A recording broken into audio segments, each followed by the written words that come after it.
Yo, yo, yo. Happy Thursday, everyone. Welcome back to another episode of the Miami Call-In Show. I'm your host, Jaden Gonzalez. Hope you all had a great week as we get ready for NC State.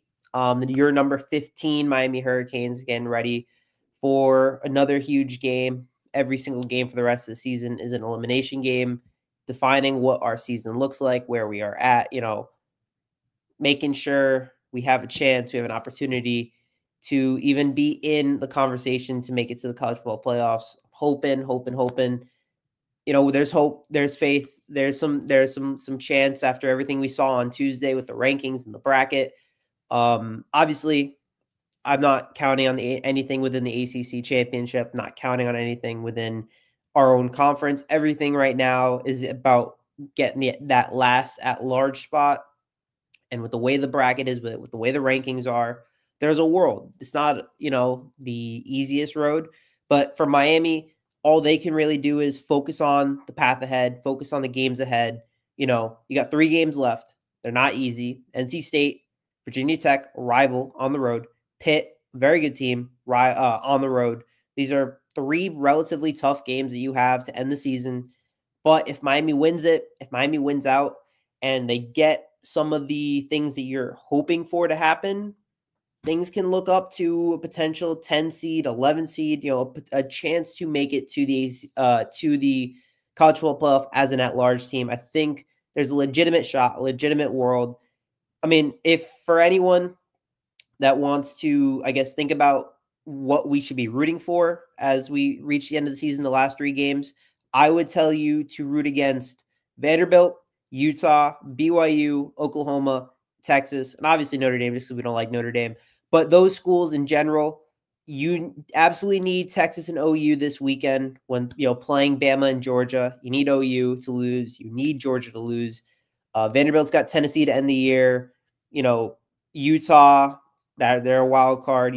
There's some games that Miami has a chance to move up on. You're hoping that maybe the next Tuesday that we're talking, Miami's maybe at the number 13 or the 12 spot, and they're right there on the outside looking in. And that's kind of what we're hoping for. That's kind of what we're shooting for right now as we reach this part of the season. We're getting down to nitty gritty. Guys are getting banged up. Guys are hurt.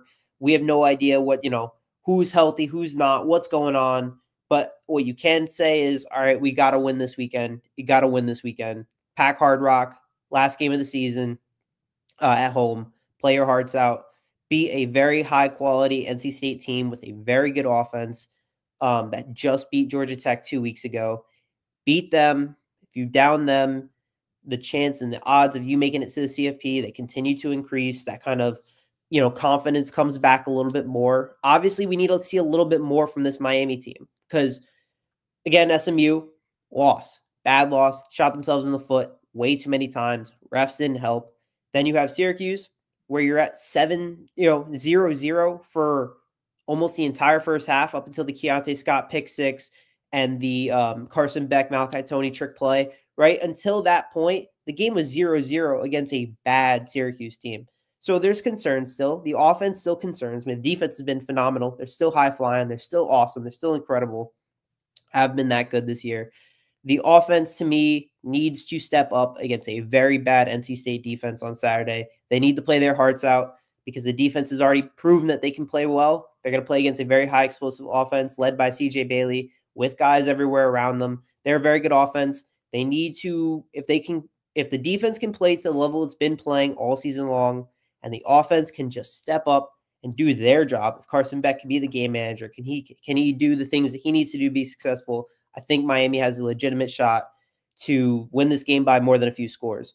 Let's hope that we're not in a Cardiac Cane spot. Let's hope we're not in a Miami letdown spot. This is a game where I want to say it like every game moving forward is a must win, but for the rest of the season, the biggest concerns for Miami are because they have a legitimate shot where the other teams can lose and Miami has the shot that essentially if they win out, they can make it to the playoffs. But that's almost the bigger question. Can Miami win out? Because of what we've seen from Mario, the last couple of years of him in the biggest moments for this team, highest pressure, highest situations. Can he do it? We saw it last year where he, all you need is to win 2 out of 3 to end the year and you only win 1. This year, it's kind of, it's different. You got to win out, and you also have to look pretty convincing in doing so. So, the standards are different, but you have to win out if you even want a chance to be in the discussion still. Because if you lose one more, we're talking, what bowl game are we going to get? Are we going to get the Pinstripe Bowl? Like all that, right? The season's over, essentially. So you got to focus on the game ahead of you. You have to win out, and you have to change the narrative for Mario Cristobal. 5-11 November and December has to change, obviously. Let's see what happens. So again, that's just kind of where I'm at right now. I think just focusing on what we have, what Miami can control, what Miami can do, which is focusing on Saturday against a very high quality NC State team, and just winning that game and moving on to the next. I think that's the goal that we should have. I think it's the mindset we should have. And then we'll start talking, with the committee and the ESPN rankings and all that and here and there, while they're also doing really well in the recruiting trail. So, but I guess, I'll keep talking, but I will be posting the StreamYard link in the chat for whoever wants to talk, whatever you guys got to say, be about recruiting, the rankings, Miami for the rest of the season, whatever you guys want to talk about. I'm here. I want to hear what you guys got to say. Give some, whatever it may be. Ask me some questions, whatever. This is, we're hitting the nitty gritty of the season, the last 3 games, huge, stuff for Miami. Look, Tony, you're absolutely right, Tony. But that's the issue with Miami. Mario said it in the press conference against Syracuse. He said, we're a really good team that shot ourselves in the foot a couple times. That's exactly what happened. The penalties, the procedural penalties, the pre-snap penalties, the shooting yourselves in the foot on dumb throws and dumb plays and miscommunications were the reason we lost to SMU by a long shot. Every single drive was ruined by penalties for Miami in the first half. And then they were so... They lost any ability to gain momentum, to build momentum, and that's why they lost to to SMU team they probably should have beaten pretty easily. And then Louisville, they came out firing Louisville, and Miami got so slow to respond. It took so long for them to respond. But if that game was played a little bit longer, Miami maybe wins. But Carson Beck also throws 4 interceptions, and there's mistakes here and there. The mistakes are huge. Have to clean up on the mistakes. Have to clean up on the penalties, which they did against Syracuse. They had no turnovers. They had only 5 penalties. I believe none were any false start or offsides. So figuring that stuff out is huge. If they can, do that on Saturday against NC State. Again, I believe this team is a playoff team. Talent-wise, they're 100% a playoff team. So without a doubt, they're a playoff team. The talent that they have around them between Malachi Tony, with the receiver core itself, is so deep. And then guys that aren't even being, fully used between Joshua Moore and Dalen Upshaw. Running back, having Gerard Pringle being the RB4 for the entire year. Mark Fletcher goes down. He balls out against Syracuse. That's a guy that has been sitting behind these guys for all season long. And there's talent. There's talent everywhere on this team. They're talented enough to make the playoffs. As a team, are they good enough? Are they well coached enough? Are they able to make the playoffs? And if they don't, the only blame you could have is on yourself for the way that you lost to Louisville and the way that you lost to SMU. Louisville throwing 4 picks, the penalties, SMU, the penalties, the lack of any offensive rhythm, any kind of that. Those are the things that are going to kill your season. And when you do it against 2 teams that the rest of college football doesn't seem as high quality, although we may see it as high quality, it's going to kill any chance that you have to make it to the playoffs. It's just going to kill it. Look, we could be talking, if they're in the SEC, maybe they get in, because of who SMU and Louisville are. Doesn't matter. It's unfortunate if they, but again, they would have, if they don't make the playoffs, if they win out and they don't make the playoffs, I would say the only blame you can have for Miami is themselves. The fact that they lost the SMU game, the fact that they lost the Louisville game. I'm more upset, I think, about the SMU game than any game, just because to have that many penalties, to struggle so much. It felt like every drive was a pain to watch on offense. They went so conservative. They were unable to really move the ball. It would be like 2 steps forward, 3 steps back. And it would just be all that kind of offense for the entirety of that game. That in such a winnable football game that got too conservative on. They let SMU in this game for way too long. And they won, they won that game. They played a great football game. Miami did not. They played a bad football game. Louisville was the same deal. They came out firing, and Miami was too slow to respond, paired with 4 interceptions for Carson Beck. And it's, what are you going to do about it? But there, the window is slowly opening here a little bit more, and we'll see on Saturday. I believe my hope or my that window will open a little bit more with losses from Texas and Oklahoma. I'll say that. If Texas and Oklahoma lose this week, I would almost say that they're basically out of the playoffs. I know the SEC 3 losses, whatever. You could all but guarantee, maybe say that they're out of the playoffs, or Miami would be above them, and then you can kind of like, connect the dots of, all right, this needs to happen, this needs to happen, this needs to happen in our last 2 games. But for Miami, win out. There's a lot of people that are skeptical in itself of it. Can Miami win out? Which is very valid. I could see it. What do they? Maybe they lose to Pitt at the end of the season, which is, I've been saying that forever because I'm afraid of how well Miami is going to fare in the cold weather. I don't know. We have no idea what this team's going to look like when your last 2 games of the season are on the road. We don't know. We have no idea. Yeah, I know that's kind of my thought right now. Again, post the streamer link again. Click on it or put it in your browser. Whatever you guys want to talk about, please, please, please. I want to hear what all you guys got to say. It's a very big week for Miami. Legitimate chance to kind of get back in that playoff picture, that that right outside looking in kind of situation. I know the odds of making the ACC chip are probably ridiculously low. You need so many things to happen that although the conference is in mass chaos right now, I really don't know if we could be like, that we could bank on the ACC chip. I just don't see it. I think the focus has to remain on getting that large spot and looking at the rest of kind of the picture overall and trying to get in over there. That, maybe you're then asking for only one Big 12 team that you represented, less SEC, less Big 10, that kind of thing. Only one other ACC team, whether it be Georgia Tech or whatever. Yeah.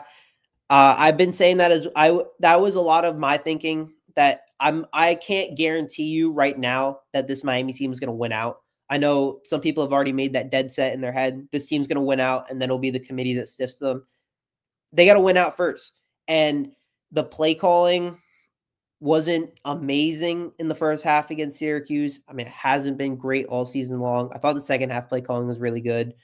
I think they just they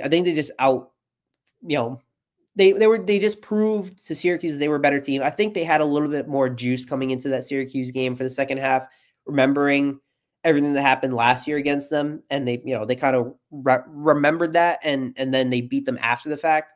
But I was pretty, if you want to kind of look at that game again, dissect it here and there, I was pretty upset overall with the way that they played that first half on offense. I thought I needed to see a dominant performance right out the gates. And it feels like, and I've been saying this since that fourth quarter against FSU, the offense just looks off. They look different.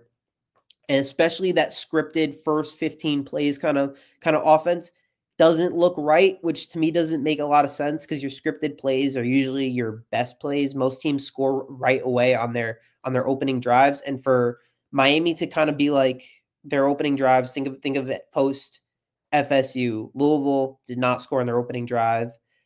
As Stanford did not. SMU, I think they might have. I think they did on the JoJo one. They might have punted first, but some of the scripted plays have not looked at the level that you probably would be expecting it. I feel like you would want your scripted plays to be almost, like a dominant drive, the way that they've been playing and just doing what you need to do. And it's like, I haven't really seen that. And yeah, I mean, I agree here and there. I mean, Dawson was getting a lot of praise last year. This year he's not. Yeah, maybe I don't know if I'm gonna blame 100% of it on Dawson. It's kind of sucks when if we are gonna blame it on Dawson, it does suck to look at it and say 2024 the blame was on Guidry, 2025 the blame is on Dawson. Is 2026 the year where they finally get an OC that's the right guy, and that's going to change everything? I don't know. Maybe it falls on Mario. Maybe it falls. I don't know if Dawson's 100% of the blame. I think there's blame on all sides for the fact that they surrendered. They have committed so many penalties that they're top 5 in the nation in penalties, that they're, they continue to shoot themselves in the foot at all times. I don't know if it's all on, Shannon Dawson for the reason why they're committing as many penalties as they are, or if they're making as many mistakes as they are.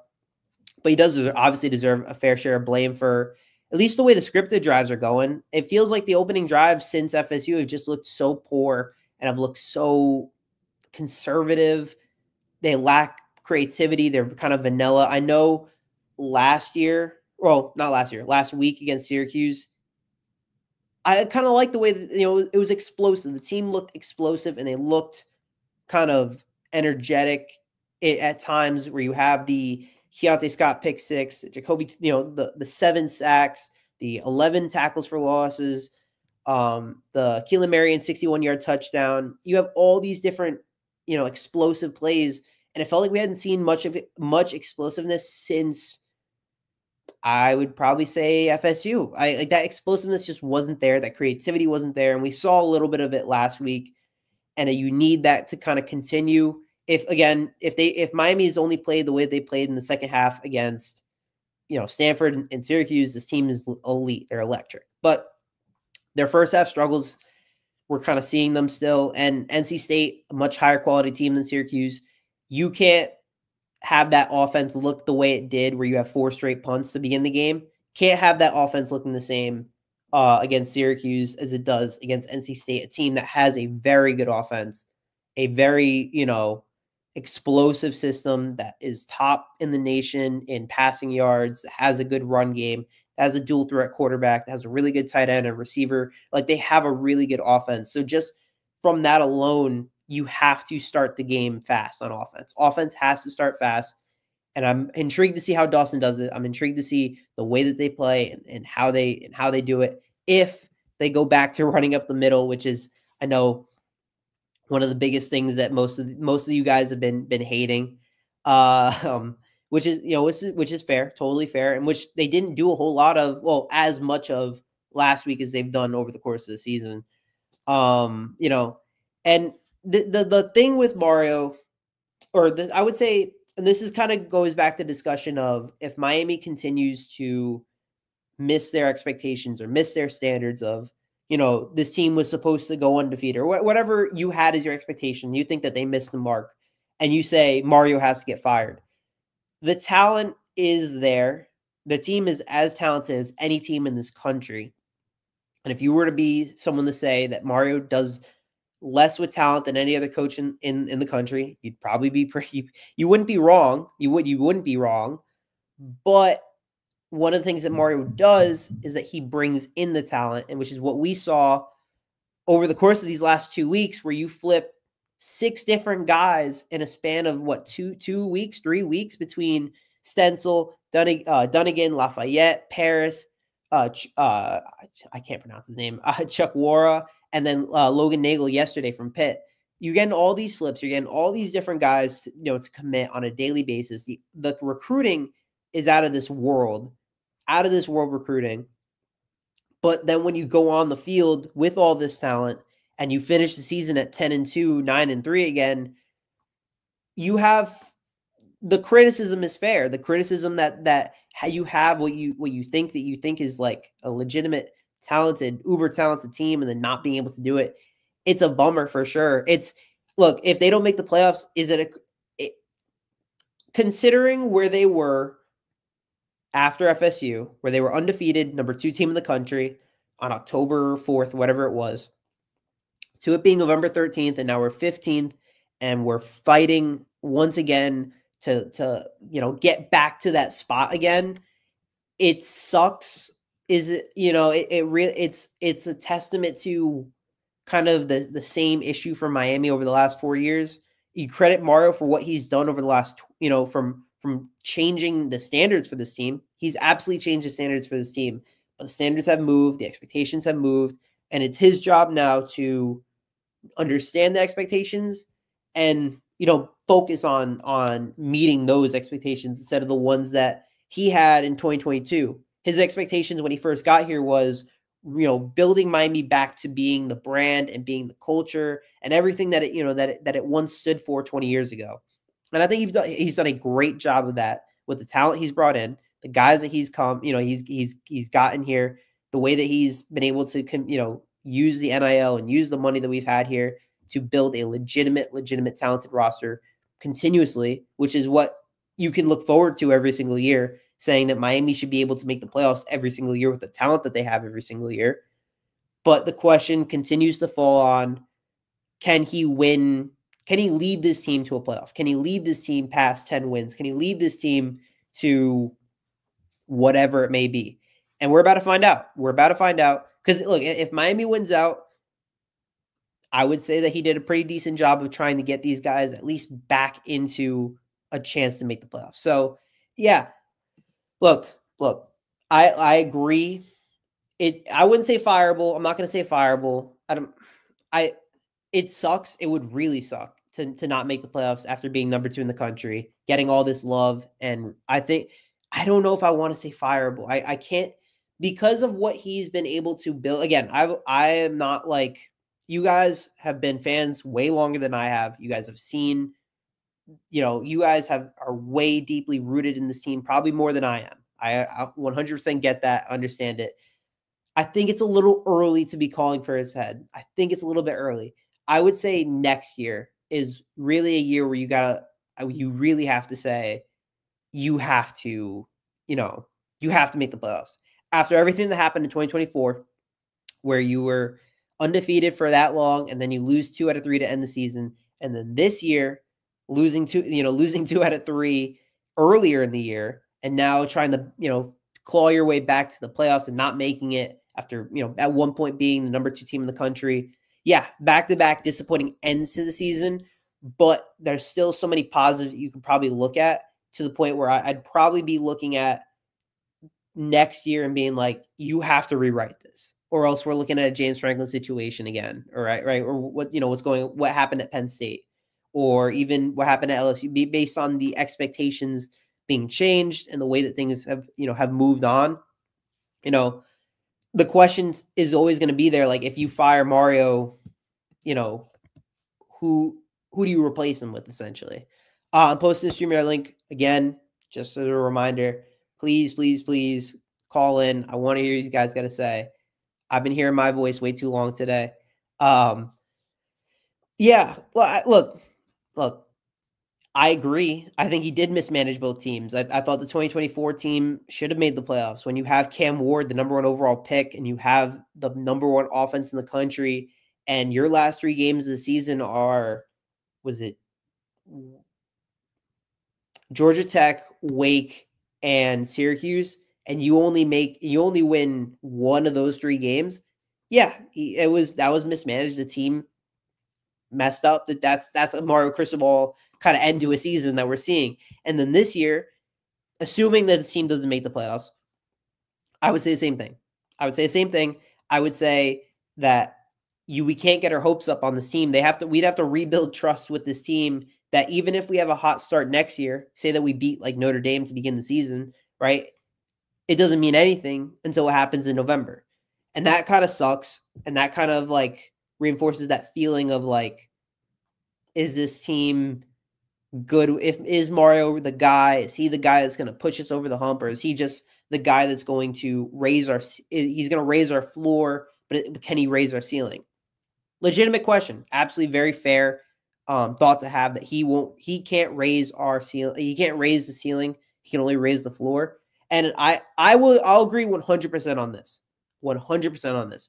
The fact that Miami has been around in this conference for 20 plus years, and to not win the ACC it's pathetic. I am 100% in agreement on that, of who Miami is, what they are, the talent that they have, and the talent they've produced over the last 2 to 3 seasons, and to not even, to make the ACC championship once in 2017, and that's it. I would 100% agree on that. That is pathetic. That is a crime in my eyes. If you want to look at the positive side on the Mario, on the spectrum for Mario, the fact that he's lost to FSU once, beat UF back-to-back years, beat Notre Dame this year against the rivals, against the games that I think like matter most to him. The team plays great. The team balls out. The team is awesome. Early in the season, Mario, best coach ever. Team gets figured out. Things change. Season goes on. We hit November, and for some reason, Louisville and Georgia Tech, SMU, and all these different ACC teams cause us trouble. It doesn't make sense. It doesn't. That stuff starts to baffle me. I'll be honest. It doesn't, and I would love to hear what you guys gotta say, because I don't.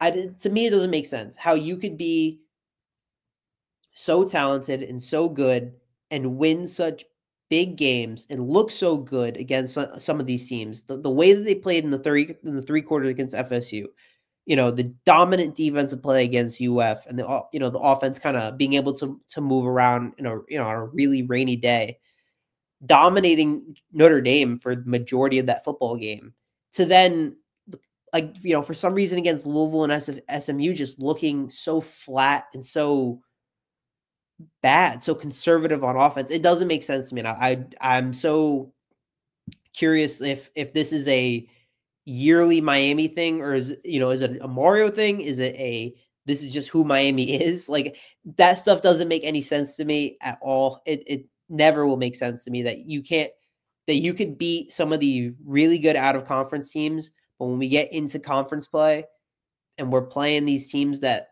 objectively were way more talented than, and you lose in that fashion, concerns are there. Legitimate, like, how do you lose these games that you're supposed to win, but then you win the games you're either not supposed to lose, or you whatever. And if it's all Mario, then questions have to start getting answered sooner rather than later. The seat isn't hot, but I think the seat gets a little bit warmer every year this happens. Warmer and warmer and warmer every year this happens. And I don't know if we're going to, it's going to be one of these, but what if we fire another OC, and now it's, now we have the OC in DC that Mario really wanted. That's going to be the difference. I don't know. I have no idea if that's the difference. And yeah, I've been saying this team year in, year out looks like the most talented team in the ACC every single year. I love that. I don't want to say that. It's like a reverse James Franklin. James Franklin has 10 wins, and he does it in the losses that he has are to Ohio State and Oregon, the games that, he can't win the big one. He can't win the big one, James Franklin. Mario Cristobal he can't win the small one. He can't win the games that he's projected to win, the games where he's significantly more talented than. It doesn't make any sense. I don't get it. It makes no sense to me. I'm so confused by it. I'm sure most Miami fans are, because it doesn't make sense. It doesn't make sense how week in, week out, we see a different Miami team, and not knowing what Miami team you're going to get from, the first 4 weeks of Miami to the most recent ones. It's like, what happened? What exactly changed from the fourth quarter at FSU beforehand and to where it is right now? It's like, it makes no sense. I don't get it. It's illogical. It makes no sense to me. Keep posting the streamer link. Give me 1 second.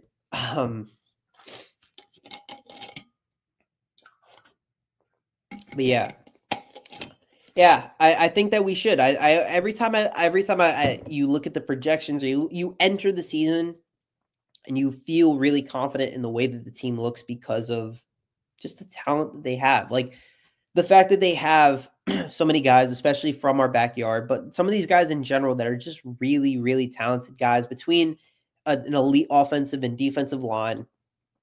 Malachi Tony, Dalen Upshaw, JoJo, all these guys on offense, on the offense side of the ball, and they're underperforming considerably compared to, I would say they're underperforming pretty considerably compared to at least the beginning of the season, and to the way they've been playing in the first half of these couple games.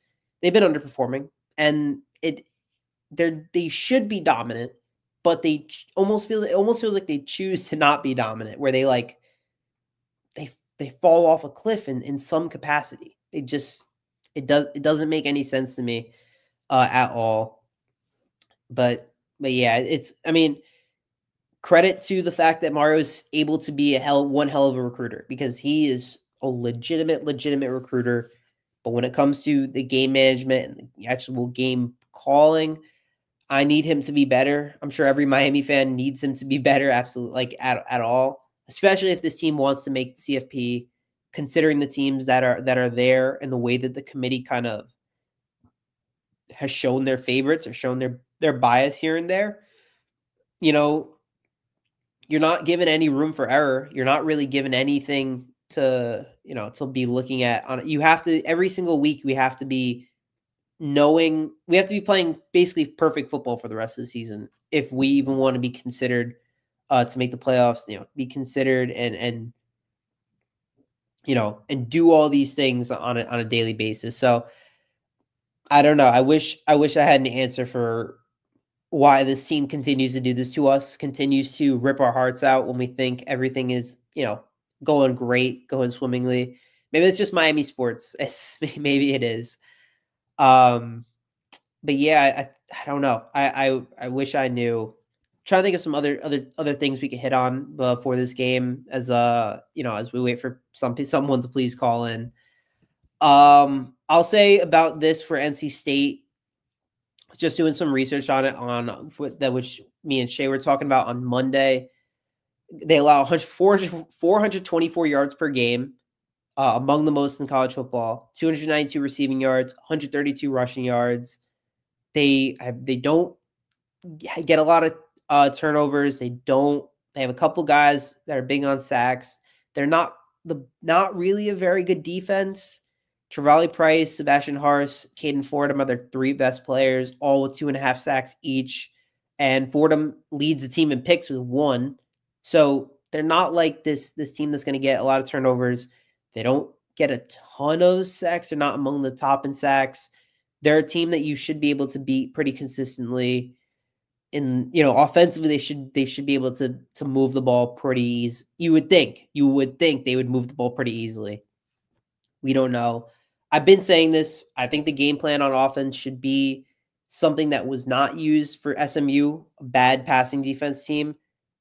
Throw the ball deep. Go for some explosive plays. Go yard. Go for some longer balls.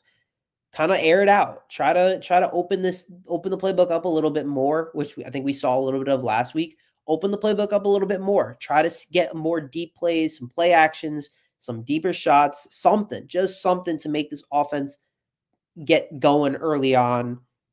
A first quarter, deep ball touchdown, it's different, sets the mood. It sets something up that's a little bit different. And that's kind of the way that I've been thinking about it. Like, because SMU, you had 1 30-yard throw to JoJo, and after that, they went silent on deep balls against a very bad passing defense. You have to not do that. You have to continue to be able to throw the ball deep to whoever it is out there receiving. I don't know if Daniels is healthy or not. Tony, Marion, JoJo, Joshua Moore, Dalen Upshaw, whoever's out there receiver, trust in these guys. Let them go deep for a play or two. Try to air something out. Try to open this defense up. At least make them think that you have the ability to take the top off. At least try to show that at some point within this game. On the defense side of the ball, look, I'll be honest. I've been saying that NC State has one of the better offenses that we've seen. They're better than SMU. They're better than the way FSU was humming when we were facing them. CJ Bailey, he's really good. If in the event that Miami could go into the portal, I would love him. He would be an incredible add to the portal next year. Between him, Lenore Sellers, DJ Lagway, I don't know. That's for a little bit later on in the season, as still focusing on the game at hand. CJ Bailey is really good. Hollywood Smothers, their running back, did not play last week, but when he does, he is explosive. He's got 825 rushing yards and 6 touchdowns, averages nearly 7 yards a carry.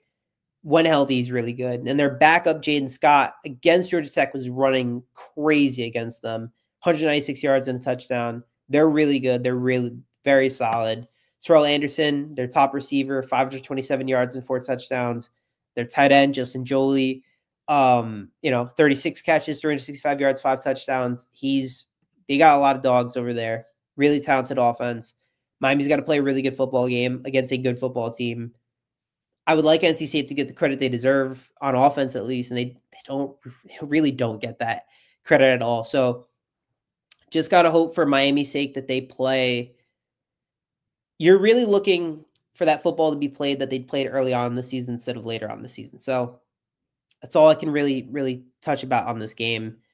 I will post a streamer I'll post it one more time. If no one responds, no one gets in, nothing in the chat as well. We'll call it a little bit earlier today. I know it's Thursday night, getting closer and closer to. I mean, this game isn't as big as probably last week's show when we were coming off the SMU loss. There's not a lot we can really dissect about this team that we saw in Syracuse. They just played a really good football game. Imagine Miami are in any bowl or championship. How can we trust Mario in the current LCB trust? Yeah, I would agree with this. They haven't. Trust is definitely something I don't have a lot of right now in this team in general, whether it be winning out, whether it be even the fact that they were to get into the playoffs. I don't necessarily know. I don't know if we can trust them truthfully, because they've let us down. I mean, they let us down against Louisville. They let us down against SMU. The way that they are able to have games where they just have so many penalties, where they just look like a bad football team at times, you don't really know what kind of Miami you're getting. And that's a problem. So it's like we got to watch the game and be like, are we getting the Miami team that beat Notre Dame? Are we getting the Miami team that destroyed South Florida? Or are we getting the one that was playing the most conservative offense ever against SMU, was committing 1 billion penalties? Like, I agree. I don't know how we can trust them. All you can really say is, I know that I can trust my defense. And if the defense can keep Miami in this game, it's kind of similar to, it's almost like a reverse of last year, where last year's offense made me know that we were going to be in every single game because we have an amazing offense. I know defensively, this defense is so good that they're going to be able to keep us on offense in this game, even if the offense struggles. That's kind of the way I would be looking at it, because I still think they have a top 10 defense in the country. I think they have not a great off. They have a really struggling offense that needs to really figure something out if they want to make it to make it far, or even if they want to win a bowl game, or B, potentially make the playoffs and want to, win a game. I know projected, if they were to get the 11 seed, they'd be facing Texas Tech, a really good defense. They'll be a little bit nervous because Texas Tech has looked really good this year. I don't know how much I would trust Mario in a game like that. But one thing I will say about Mario, when it comes to games against really good teams, Mario is prepared for it.